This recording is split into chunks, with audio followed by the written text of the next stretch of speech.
പുറപ്പാട് പുസ്തകം അധ്യായം 18. ദൈവമേ, നിന്റെ വേദപ്രമാണത്തിൽ അടങ്ങിയിരിക്കുന്ന അത്ഭുത കാര്യങ്ങളെ കാണുവാൻ എൻ്റെ ഉൾക്കണ്ണുകളെ പ്രകാശിപ്പിക്കണമേ. ആമീൻ. മോശയ്ക്കും തൻ്റെ ജനമായ ഇസ്രായേലിനും ദൈവം ചെയ്ത സകല കാര്യങ്ങളും കർത്താവ് ഇസ്രായേലിനെ മിസ്രയീമിൽ നിന്ന് പുറപ്പെടുവിച്ചതും മിദിയാന്റെ പ്രധാനാചാര്യനും മോശയുടെ അമ്മായിയപ്പനുമായ യത്രോ കേട്ടു.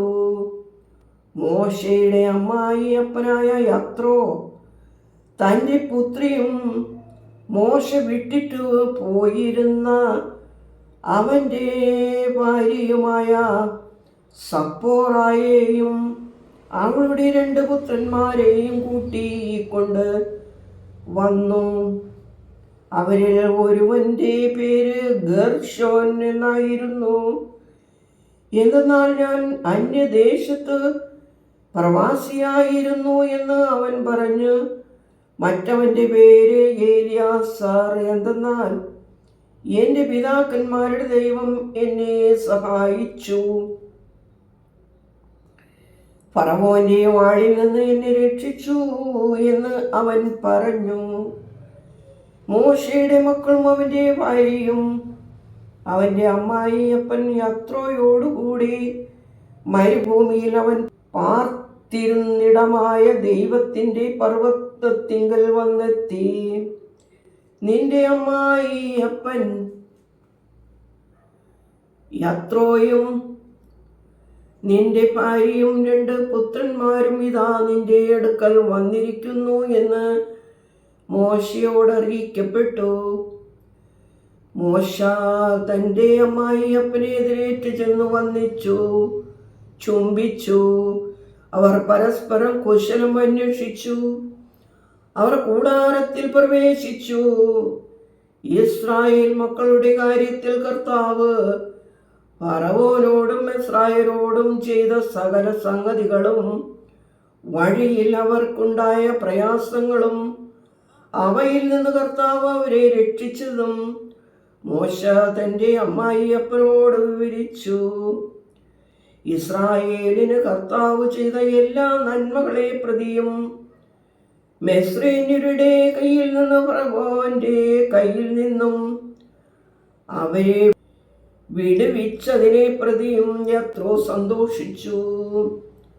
അവൻ പറഞ്ഞത്, തൻ്റെ ജനത്തെ മിസ്രയീമ്യരുടെ കൈക്കീഴിൽ നിന്ന് വിടുവിച്ച് മിസ്രയീമ്യരുടെ കയ്യിൽ നിന്നും ഫറവോന്റെ കയ്യിൽ നിന്നും നിങ്ങളെ രക്ഷിച്ച കർത്താവ് വാഴ്ത്തപ്പെട്ടവൻ.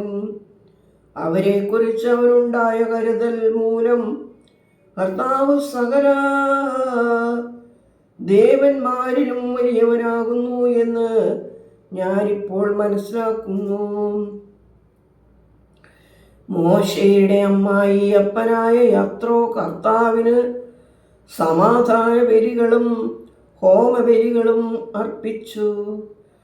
മോശയുടെ അമ്മായിയപ്പനോടൊരുമിച്ച് ദൈവസന്നിധിയിൽ ഭക്ഷണം കഴിപ്പാൻ അഹ്റോനും ഇസ്രായേൽ മക്കളുടെ മൂപ്പന്മാരും വന്നു. പിറ്റേ ദിവസം മോശ ജനത്തിന് ന്യായം നടത്തുവാനിരിക്കുകയും പ്രഭാതം മുതൽ പ്രദോഷം വരെ ജനം മോശയുടെ അടുക്കൽ നിൽക്കുകയും ചെയ്തു. മോശ ജനത്തിന് ചെയ്യുന്നതെല്ലാം അവൻ്റെ അമ്മായിയപ്പൻ കണ്ടിട്ട് അവനോട് പറഞ്ഞത്, നീ ജനത്തിന് ചെയ്യുന്ന ഈ കാര്യമെന്ത്?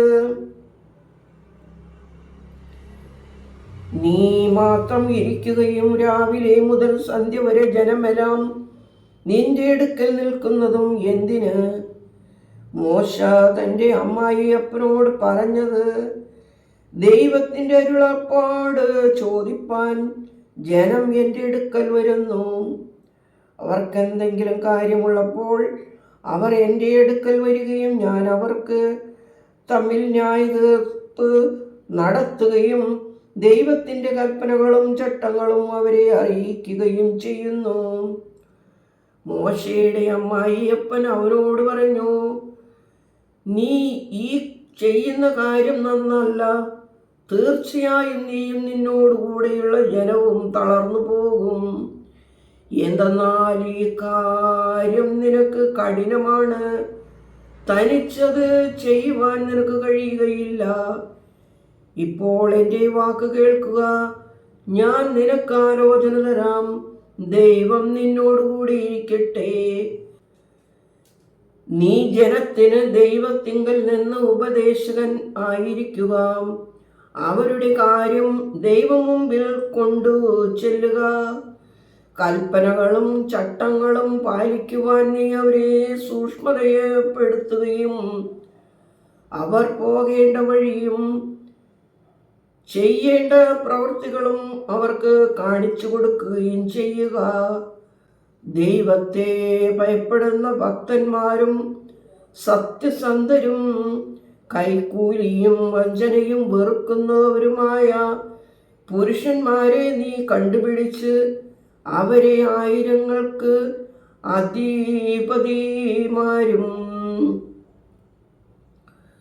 100 പേർക്ക് അധിപതിമാരും 50 പേർക്ക് അധിപതിമാരും 10 പേർക്ക് അധിപതിമാരുമായി നിയമിക്കുക. അവർ എപ്പോഴും അവർക്ക് ന്യായാധിപന്മാരായിരിക്കട്ടെ. വലിയ കാര്യങ്ങൾ ഉണ്ടാകുമ്പോൾ അവർ നിന്റെ അടുക്കൽ വരട്ടെ. ചെറിയ കാര്യങ്ങൾക്ക് അവർ തീർപ്പ് കൽപ്പിക്കട്ടെ. അവർ നിന്നോടുകൂടെ ഭാരം വഹിച്ച് നിന്റെ ഭാരം കുറയ്ക്കുമല്ലോ. നീ ഈ കാര്യം ചെയ്യുകയും ദൈവം അങ്ങനെ കൽപ്പിക്കുകയും ചെയ്തുവെങ്കിൽ നിനക്ക് സഹിച്ചു നിൽക്കുവാൻ കഴിയും. ഈ ജനത്തിന് സമാധാനത്തോടെ തങ്ങളുടെ വീടുകളിൽ പോവുകയും ചെയ്യാം. മോശ തൻ്റെ അമ്മായിയപ്പൻ്റെ വാക്ക് കേട്ട് അവൻ പറഞ്ഞതുപോലെയെല്ലാം ചെയ്തു. ഇസ്രായേലിൽ നിന്നെല്ലാം മോശ ഭക്തന്മാരായ ആളുകളെ തിരഞ്ഞെടുത്ത് അവരെ 1000 പേർക്ക് അധിപതിമാരായും 100 പേർക്ക് അധിപതിമാരായും 50 പേർക്ക് അധിപതിമാരായും 10 പേർക്ക് അധിപതിമാരായും ജനത്തിന്മേൽ നിയമിച്ചു. അവർ എല്ലായ്പ്പോഴും ജനത്തിന് ന്യായപാലനം നടത്തി. ഗൗരവകാര്യങ്ങൾ അവർ മോശയുടെ അടുത്ത് കൊണ്ടുവരികയും ചെറിയ കാര്യങ്ങളിൽ അവർ തീർപ്പ് കൽപ്പിക്കുകയും ചെയ്തു വന്നു. മോശ തൻ്റെ അമ്മായിയപ്പനെ യാത്ര അയക്കുകയും അവൻ തൻ്റെ ദേശത്തേക്ക് പോകുകയും ചെയ്തു. ദൈവമേ, സ്തുതി നിനക്ക് യോഗ്യമാകുന്നു. പാർക്കുമോർ.